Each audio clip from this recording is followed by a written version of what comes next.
Bonjour et bienvenue dans la série à la découverte du Pralaya Yoga.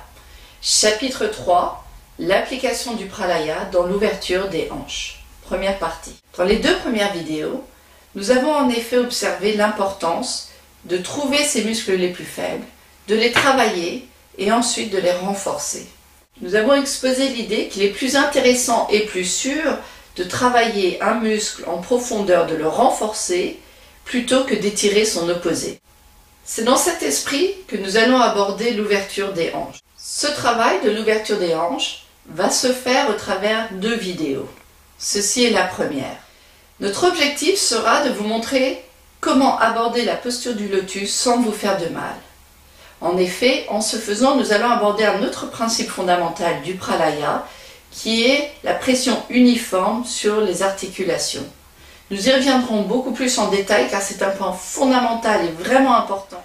Avec le Pralaya Yoga, vos postures vont s'améliorer rapidement en évitant toute blessure potentielle. C'est ce que nous recherchons. Donc allons maintenant vers nos tapis. Préparons-nous. Merci. Nous voici donc sur nos tapis. La première posture que nous allons faire, je l'appelle la figure 4. On vient ici dans un Dandasana. On va croiser la jambe droite au-dessus de la jambe gauche, au-dessus du genou. On garde les orteils bien ancrés à l'extérieur du mollet. On vient ici, on peut même poser les bras à plat derrière le dos.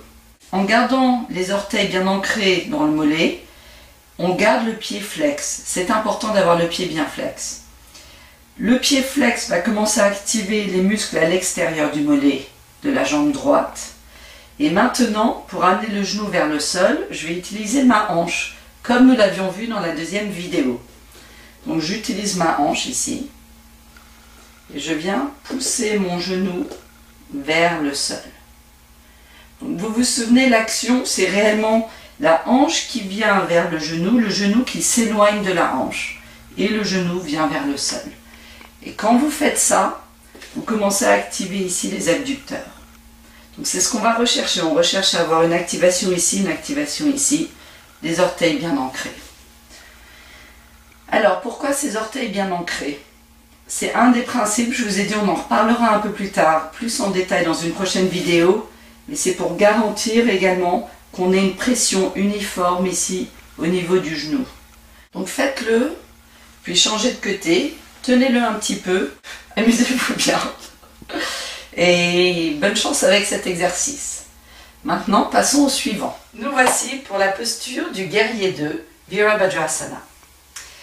Donc au départ, on va demander à notre élève Véronique de venir en Virabhadrasana. Donc ce qu'il faut faire dès le départ, c'est évidemment d'inviter une rotation de la cuisse. Rotation de la cuisse vers l'extérieur. Quand la cuisse tourne vers l'extérieur, le genou vient s'aligner gentiment avec ses orteils. C'est important, vraiment, j'insiste, mais c'est important d'avoir le genou qui pointe dans la direction des orteils. Donc ici, hop, on invite cette ouverture et cette rotation de la cuisse. De la même façon, on va inviter cette rotation à l'arrière. Donc on va demander à Véronique d'ouvrir la cuisse, de rotate un petit peu plus vers l'arrière. Rentrer l'abdomen vers la colonne vertébrale, commencer à trouver toute la longueur.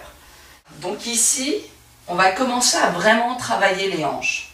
Rotation vers l'extérieur ici, rotation vers l'extérieur ici. Et soudainement, vous allez sentir au niveau des hanches cette ouverture. C'est ce qu'on va rechercher. On reste grand, on garde tout l'abdomen bien long. On ramène l'abdomen vers la colonne vertébrale pour protéger les lombaires. Et on va rester ici dans cette posture, la tenir.